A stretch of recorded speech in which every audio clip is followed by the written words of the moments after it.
Ժողովուրդ օրաթերթը գրում է.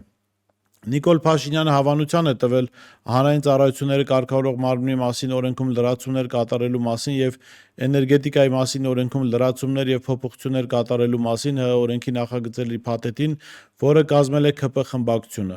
սակայն միաժամանակ ներկայացրել է դիտողություններ եւ առաջարկներ։ Ինչի մասին է խոսքը։ Նիկոլ Փաշինյանն իր խմբակցության հեղինակած նախագծի մասին գրել է, որ նախագծերն ունեն լրացուցիչ հիմնավորման կարիք, առավել մանրամասն բացահայտելով ոլորտի ընթացիկ իրավիճակը եւ տվյալ ոլորտում ներկա խնդիրները։